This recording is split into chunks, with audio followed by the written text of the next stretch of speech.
Agora chegou a grande hora, né? Diante de um paciente com insônia, o que a gente faz? Fica aí com a gente, nesse minutinho a gente já volta.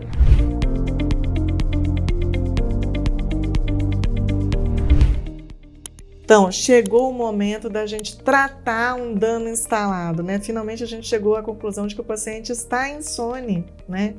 E que provavelmente a gente tem um mecanismo de ansiedade baixo e vice-versa, mantendo o ciclo.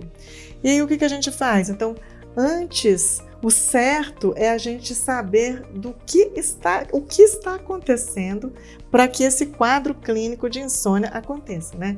Então a gente tem que entender de mecanismos. Quais são os mecanismos da insônia? Porque aí, sabendo o mecanismo de que se a gente não obedecer eles, a gente vai ter a instalação de insônia. Então a gente obedece os mecanismos ou corrige os mecanismos para a gente não ter a instalação da insônia. Faz sentido, né? Porque se a gente não souber como manejar os mecanismos, não entender os mecanismos, não saber mexer com eles, a gente vai fatalmente lidar com a apresentação clínica de insônia. E aí, estando diante de um quadro de insônia, a gente vai ter que tratar. E tratar a insônia, normalmente a gente precisa, o que mais vem rapidamente na cabeça é o uso de uma droga. Mas uma droga, ela sustenta o paciente, ou ela faz a indução de sono, ou faz a manutenção no período de sono, mas ela não conserta o mecanismo de insônia. Então, se você for querer que o seu paciente não fique, ad eterno sob o uso de uma medicação, você vai ter que fatalmente entender de mecanismo para poder consertar o quadro de base. Faz sentido, né, gente? Então, bora lá. Então, para tudo que a gente falou, quem não entendeu de mecanismo ou está com dúvida, existe um vídeo bastante explicadinho para você no YouTube. Corre lá antes de você passar para essa parte de tratamento, porque realmente é preciso entender uma base anatômica, funcional, fisiológica, bioquímica, para poder tratar adequadamente. Então, vamos entender de mecanismo antes para a gente poder mexer, ou seja, a gente não mexe aonde a gente não sabe. Tá? Então, falando tudo isso, a gente vai ilustrar, porque essas coisas que acontecem, esses neurônios que disparam ou deixam de transmitir neurotransmissor na hora adequada, não é no ar não, tá, gente? Existem estruturas anatômicas responsáveis pela secreção de neurotransmissores, ou seja, existem neurônios que secretam esses neurotransmissores que fazem efeito em outro lugar, uma sequência de eventos.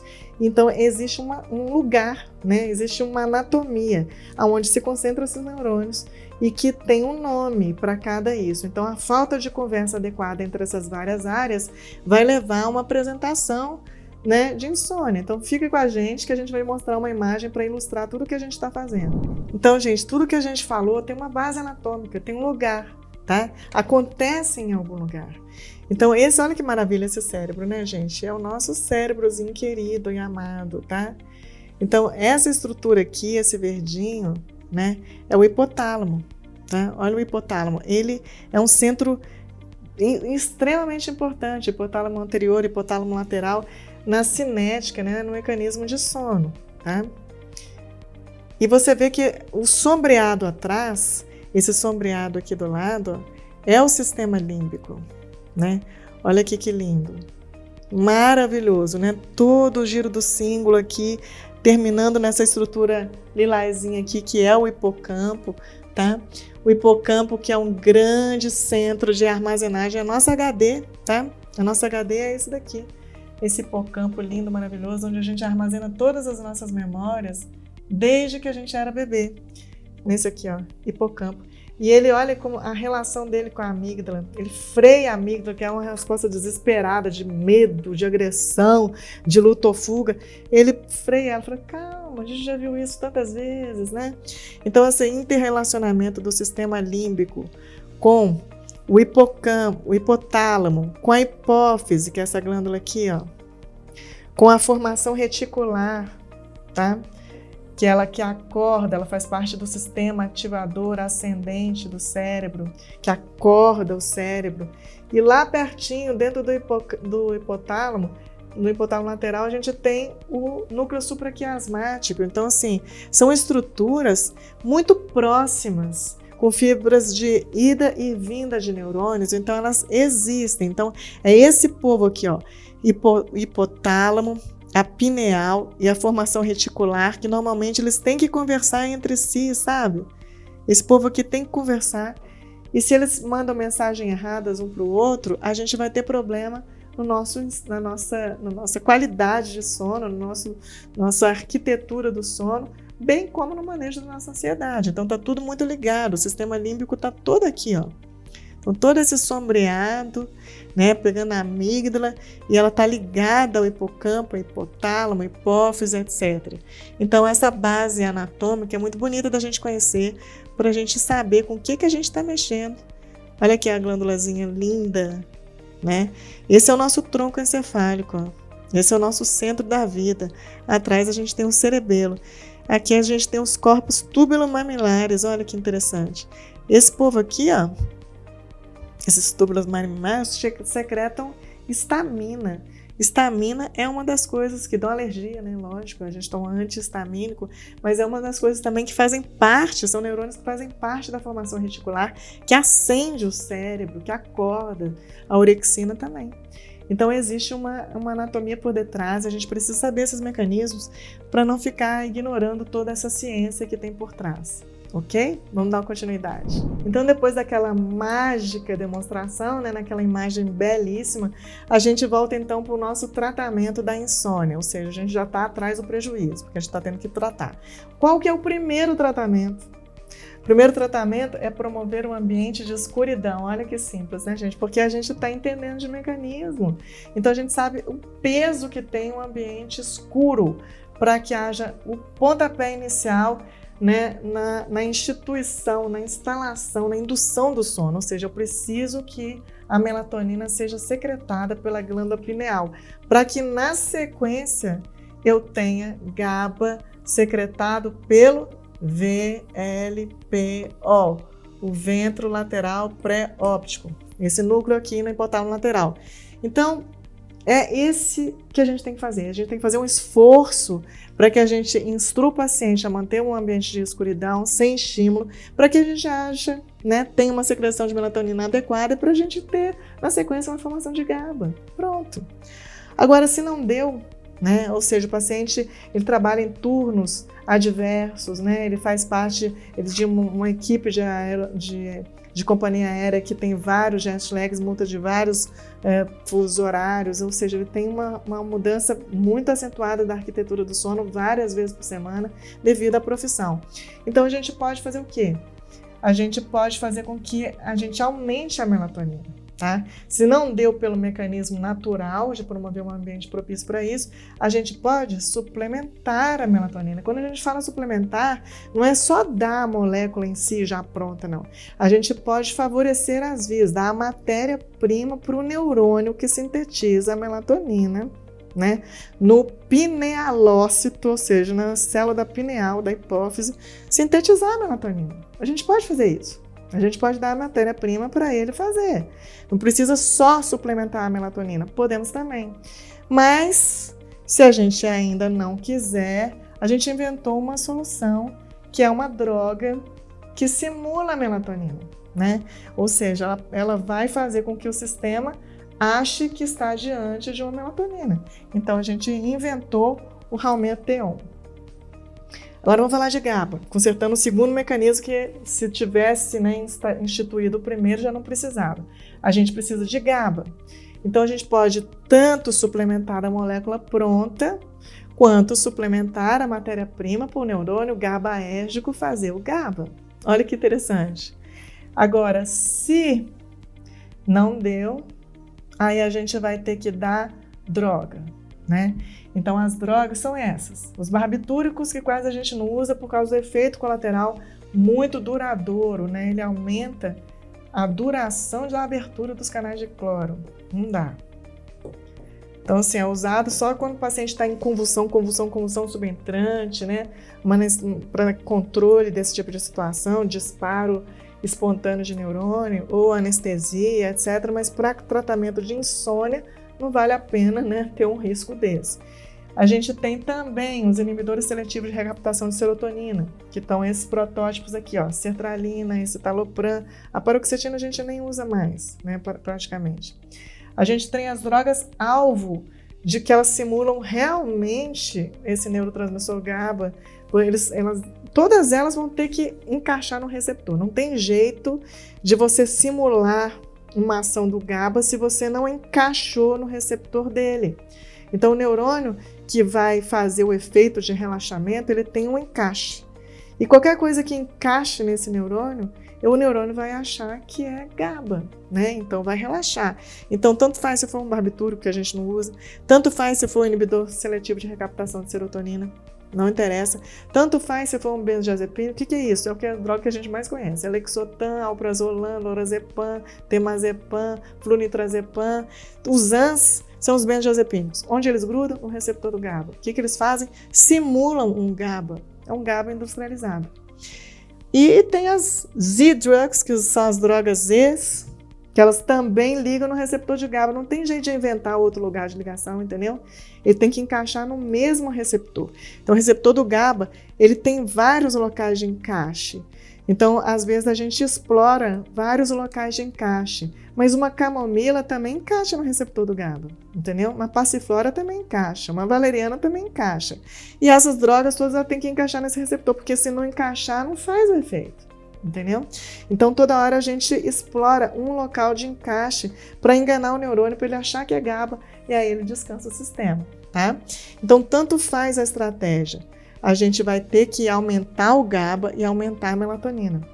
Tá? Se a gente puder consertar o mecanismo de base, ótimo. Se a gente puder suplementar e favorecer as vias que já existem, porque não precisa de estudo para isso não, sabe? A gente já não tem estudo, comprovação, etc. Não, é só seguir a via bioquímica que está descrita nos livros de neurofisiologia, nos livros de fisiologia médica, nos livros de neuropsicologia, de neuropsiquiatria, nos livros de bioquímica, né, nos livros de farmacologia. Essas vias estão descritas. Então, se você está seguindo a via de síntese, né, você está favorecendo um mecanismo de base. E, às vezes, a gente não está precisando, né, de recorrer a esse tipo de recurso. Então, na verdade, as drogas entram quando a gente está muito apertado, né? Na hora que o paciente está... Eu preciso tirar o paciente do vermelho. Então, eu vou instituir uma terapia com droga. Mas eu não quero que ele fique o resto da vida sob droga. Eu quero que a gente reconsidere, né, a recolocação do mecanismo de base, que a gente reinstitua a fisiologia.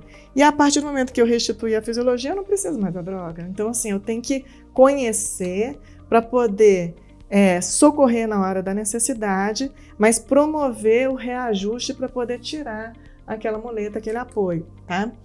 Então, a gente pode tanto favorecer o início do sono, que é com aquilo ali que a gente falou, com os barbitúricos, com os inibidores de recaptação de serotonina, com as drogas Z, e os benzodiazepínicos, quanto a gente pode impedir o despertar, porque o despertar depende da formação reticular. Você lembra daquela figurinha ali? Eu vou mostrar aquela figura de novo. Então, a melatonina é secretada aqui, ó, nessa estrutura, tá? Que é a glândula pineal. Então, no pinealócito, que é a célula da pineal, né? É um nome grande, mas é a célula que mora aqui dentro, ó. Aqui é cheio de pinealócito. Ela secreta melatonina. Acho que saiu muito claro isso aqui, né? Vou dar para ver. Ok. E aqui, ó, é a formação reticular. Tudo isso aqui é a formação reticular, tá? Então, a formação reticular, ela tem esses pedículos aqui, ó, tuberomamários, esses núcleos tuberomamários, que secretam histamina e orexina também. Então, é aqui que a gente tem uma desregulação que favorece os microdespertares e que a gente tem alguma solução farmacológica para impedir o despertar, ok? É só para situar vocês sobre o que e onde a gente está falando. Agora, voltando para a nossa apresentação, depois daquela ilustração, né, a gente vai entender o que a gente pode fazer, porque a gente induziu o sono, a gente já conseguiu, tá? Agora, não pode despertar, né? Porque assim, a gente toma um zolpidem ele induz o sono, mas não acabou com o processo de hipervigilância, entendeu? Daqui a pouco o paciente tem microdespertares ou um despertar completo. Então, a gente entendeu que precisava de agir inibindo o despertar. Então, a inibição do despertar é inibindo a ação da formação reticular que a gente acabou de ver, tá? Aquele lugar lá no cérebro que tem os pedículos tuburomamários, que tem, faz parte do sistema ativador ascendente. Então, a gente precisa de diminuir a orexina e precisa de diminuir a histamina, tá? Para a gente diminuir o estímulo de despertar, ou seja, a formação reticular ela tem que estar nocauteada. Normalmente, ela estaria nocauteada, quem estaria baixando isso daqui seria o GABA, né? E a melatonina. Esse é o mecanismo normal. E a melatonina. Como a gente tem um paciente que deve estar hipervigilante, né? Ele não tem GABA, então, e ele não consegue dormir. Então, ele não consegue manter a formação reticular inibida. Então, ele não consegue abaixar a orexina e não consegue baixar a histamina, então ele desperta. E aí, a gente, em vez de consertar o mecanismo de base, às vezes a gente inventa umas drogas para baixar a orexina e baixar a histamina. Então, para baixar a histamina, a gente sabe que existem os antihistamínicos, né? Que o protótipo é difenidramina. E para baixar a orexina, a gente já inventou uma substância chamada suvorexante. Então, o fato é que é importante a gente saber o que fazer, tá? Quando fazer, em quem fazer, em qual situação, contextualizar, porque, na verdade, se a gente não entender direitinho desses mecanismos, a gente vai precisar fatalmente, né, do uso de um acessório aqui no manejo, que são as drogas. Então, primeira coisa para a gente conhecer é mecanismo. Não tem jeito. A gente precisa do escuro, tá? Para que haja o pontapé inicial na secreção de melatonina, para que ela deflagre a secreção de GABA pelo VLPO. Porque se a gente não tem esse mecanismo instituído ou recuperado, a gente vai precisar das drogas. E a gente usa sim, por que não? Mas com a noção, né, que a gente precisa de retomar o mecanismo de base, porque senão a gente vai ficar dependente de uma situação que é desconfortável para o sistema, né? E ele só funciona tendo um comando de desplugar. Então, fica aí a mensagem, né, dos mecanismos que a gente tem que dominar, a gente não pode desconhecer, né, a obrigação, porque o paciente não vem com essa queixa, mas ele tem essa queixa no mundo atual. Na atualidade, é muito difícil ter alguém que esteja com sono em dia, entendeu? Com a arquitetura do sono perfeita, é muito difícil. E a gente está adoecendo, né? A população está adoecendo, a queda de longevidade, a expectativa de vida já começou a cair, com excesso de tecnologia para a gente nos manter vivos por muito mais tempo, com qualidade, a expectativa de vida está caindo, porque a gente não está sabendo lidar com as novas tecnologias, nem com o ritmo de vida. Então, a medicina de precisão chega nesse momento para informar, né, e detectar os mecanismos de base que precisam ser abordados para que tudo se restaure. É isso aí, gente. Fique com a gente. E se gostou, também não esquece não, né, gente? O fundamental é inscrever no canal, é compartilhar, é criticar, entendeu? É dar like. Ou seja, vamos movimentar essa corrente, porque é preciso que mais e mais pessoas se envolvam nesse processo, ok? Sempre um beijo.